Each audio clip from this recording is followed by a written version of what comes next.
Menarik, Mbak Neke. Integrasi BI Fast dengan GPN merupakan inisiatif yang sangat strategis tentu saja dan sangat baik dan harus didukung penuh oleh industri pembayaran nasional. Integrated, interoperable, dan interconnected pada berbagai layanan keuangan akan meningkatkan efisiensi dan efektivitas penyelesaian transaksi, sehingga diharapkan mampu mempercepat pergerakan ekonomi nasional. Bank Mandiri tentu saja mendorong dan juga mendukung inisiatif tersebut, Mbak Neke. Baik, dan untuk penggunaan BI Fast di Bank Mandiri sendiri, evaluasinya seperti apa Pak Thomas? Ya, kami salah satu bank yang pertama kali menerapkan BI Fast dan terbukti transaksinya sangat tinggi sekali di kami. Transaksi BI Fast terbukti mampu menarik minat masyarakat dalam peningkatan transaksi yang signifikan. Jadi kita tidak ada kekhawatiran dengan BI Fast karena terbukti ini sangat diminati oleh masyarakat, transaksinya sangat tinggi. Implementasi BI Fast ini terbukti berhasil mewujudkan terciptanya layanan sistem bayaran yang istilahnya cemumuah. Jadi ini cepat, mudah, murah, aman, andal untuk mengakselerasi pemulihan ekonomi dan mendorong pertumbuhan serta inklusi ekonomi dan keuangan.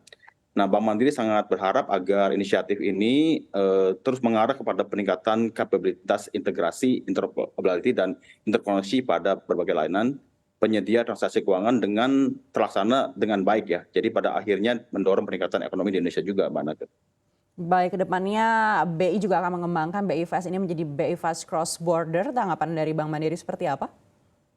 Ya, ini sangat menarik juga ini. Jadi saya rasa ini BI sangat inovatif ya. Jadi dengan kris aja sudah bagus, QR cross border sudah bagus, apalagi sekarang sudah mau diperluas juga dengan integrasi dengan BI Fast.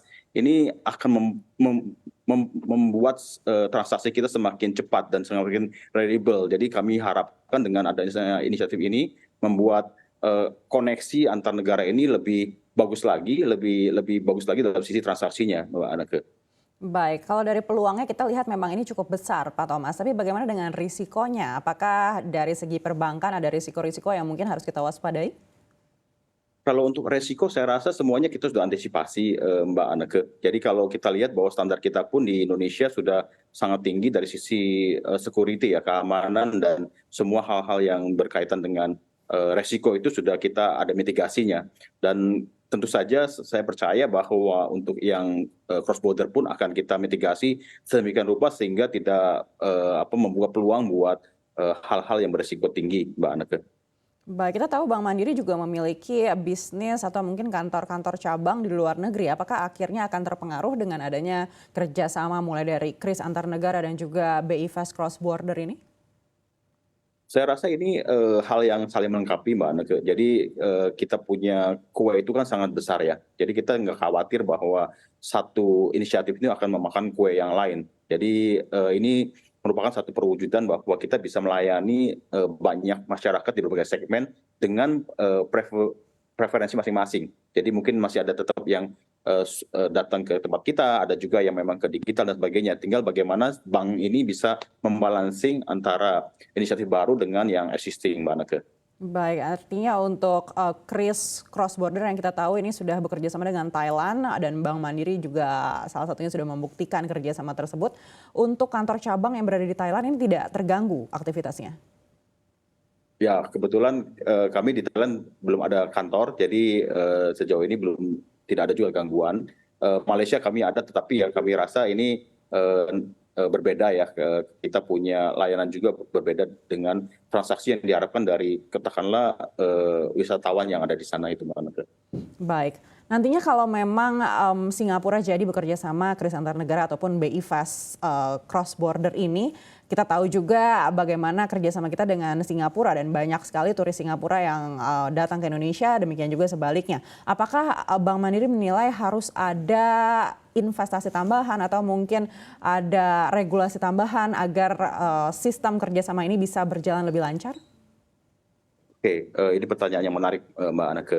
Kalau kita lihat bahwa saat ini memang peta dari retail, transaksi retail yang ada di Indonesia tentu saja sudah ada yang beberapa yang katakanlah device atau fitur-fitur yang berjalan saat ini dan so far sih kita sudah perlakukan ini juga dengan secara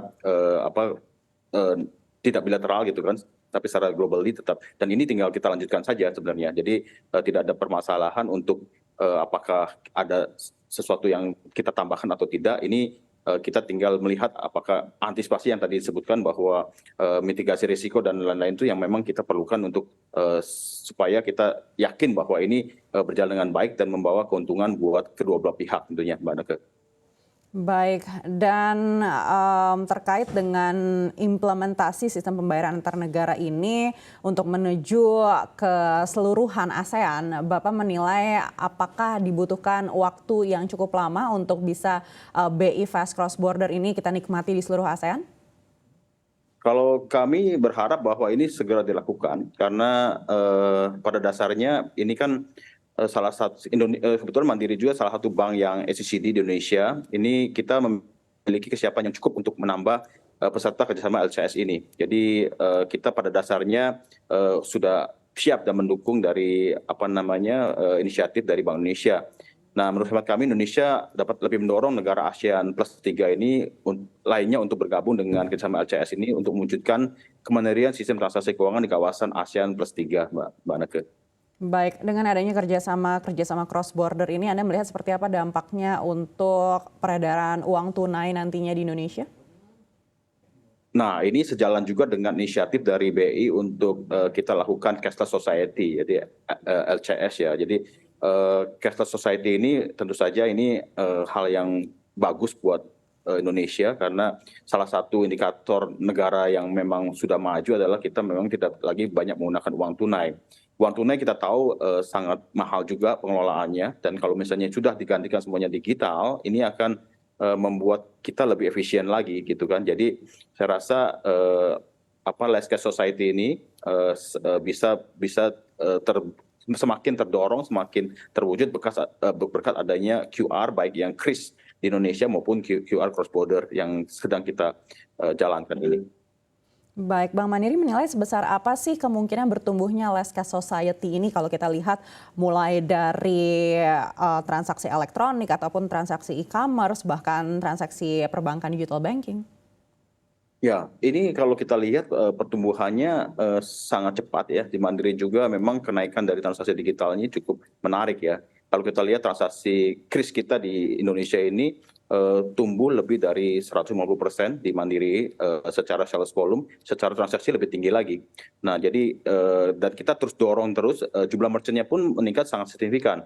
Saat ini di Mandiri kita punya 5,7 juta merchant yang terima QR dan tahun ini kita akan tambah lagi another merchant yang memang kita onboard lagi untuk terima QR ini. Jadi ini satu hal yang menurut saya sangat bermanfaat juga buat masyarakat pada umumnya karena seperti kita tahu bahwa KRIS ini atau QR cross border ini ya tentu saja tadi seperti saya bilang lebih efisien, lebih cepat, lebih murah, lebih mudah juga Mbak Neke.